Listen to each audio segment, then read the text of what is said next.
রাজ্য জুড়ে প্রতিদিন চলছে মথা সামাজিক ও রাজনৈতিক বিভিন্ন কর্মসূচি।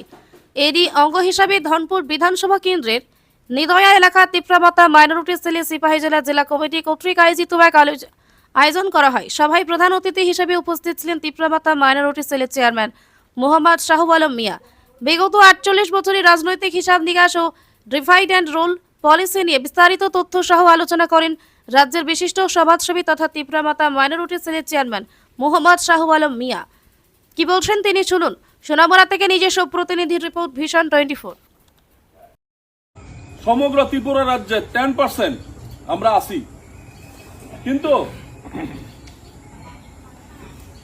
বিগত ৪৮ বছর যদি আমরা ধরি, ৩৫ বছরের বাম শাসন, সিপিএম এর শাসন, ৫ বছরের কংগ্রেস শাসন 1988 টু 1993, যেটা আমরা জুট আমল কই, এটা ছিল ৫ বছর কংগ্রেস আমল। এখন বর্তমানে চলছে 2018 থেকে বিজেপির শাসন। তো সবগুলা যোগ করলে ৪৮ বছর আমরা বিভিন্ন রাজনৈতিক দল দেখছি। আমরা সংখ্যালঘু অংশের মানুষরা বিভিন্ন রাজনৈতিক দলের সঙ্গে যে কোনো বিধানসভার মধ্যে আমাদের সম্প্রদায়ের মানুষ, সংখ্যালঘু অংশের মানুষ প্রত্যেকটা বিধানসভায় আছে। আমরা কিন্তু যে বিধানসভাতে যারে পছন্দ করছে হেরে ভোট দিছি।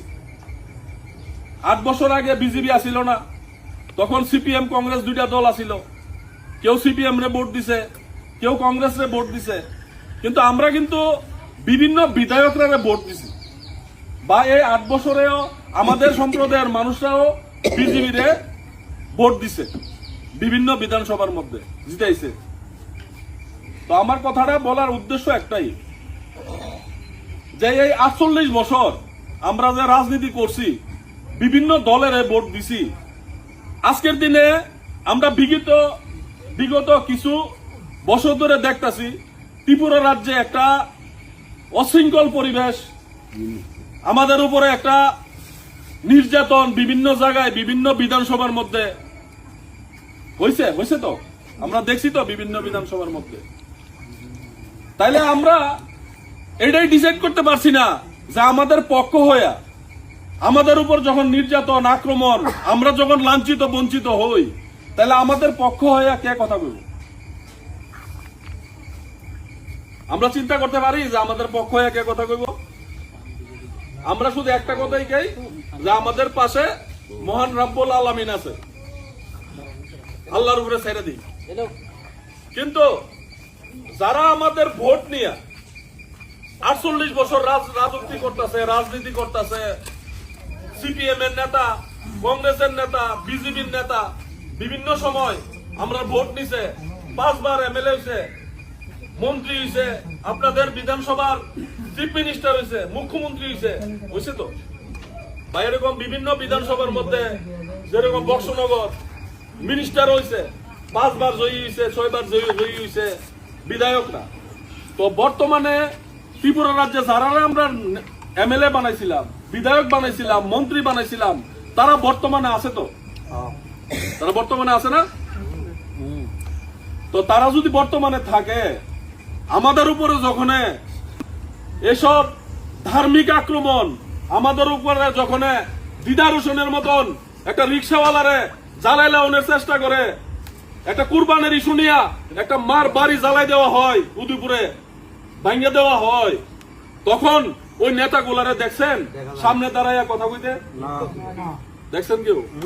বা প্রেস কনফারেন্স কইরা বইয়াছেরা মানে কইতে যে এই সম্প্রদায়ের সঙ্গে এটা অন্যায় হইতেছে, অত্যাচার হইতেছে, দেখছেন কোন সময়? ইম্পসিবল, দেখছেন না কেউ। তাইলে আমরা ভোট নিয়ে রাজনীতি কইরা এমএলএ হইয়া, মন্ত্রী হইয়া, বিধায়ক হইয়া আমরা তো তাহলে চিনে না, আমরা দরকার নাই। আর বিশেষ করে বর্তমান যেই সরকার চলছে, তারা বিভিন্ন জায়গা বিভিন্ন স্টেজে কয় মাইনরিটি মুসলিমদের ভোট লাগে না, বিভিন্ন জায়গাতে কয়। তাহলে আমরা করণীয় কি? আজকের দিনে আমরাও তো বাঁচতে লাগবো, আজকের দিনে আমরাও তো ভারতবর্ষের নাগরিক।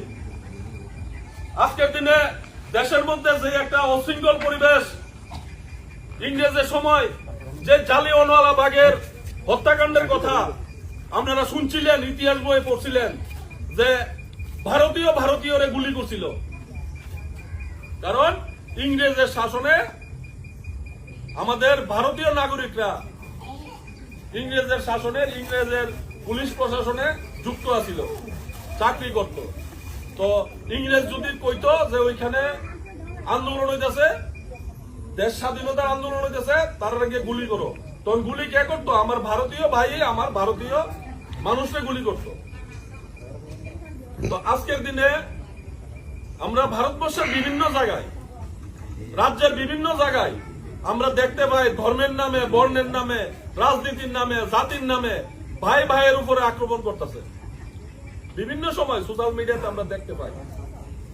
তো আমাদের করণীয় কি? সেটা আপনারা যখন ইংরেজ শাসন করত, পুরো ভারতবর্ষে 190 বছর শাসন করছিল, এটা শাসন করার একটাই তাদের থিওরি ছিল, তাদের একটাই চিন্তাধারা ছিল যে আমাদের মধ্যে জাতিতে ভাগ করা, হিন্দু, মুসলিম, খ্রিস্টান, বুদ্ধিস্ট বিভিন্ন জাতিতে যদি আমাদেরকে ভাগ করা যায় আর আমরা যদি পাট হয়ে থাকি, তাহলে আমরা শাসন করা অতি সহজ হইব। কিন্তু একটা সময় যখন ভারতবর্ষের মানুষ বুঝতে পারছে যে আজকের দিনে আমরা প্রত্যেকটা সম্প্রদায়ের মানুষ এক হইতে লাগবো, তখন ভারতবর্ষ থেকে শক্তিশালী ইংরেজ পালাইতে বাধ্য হয়েছিল।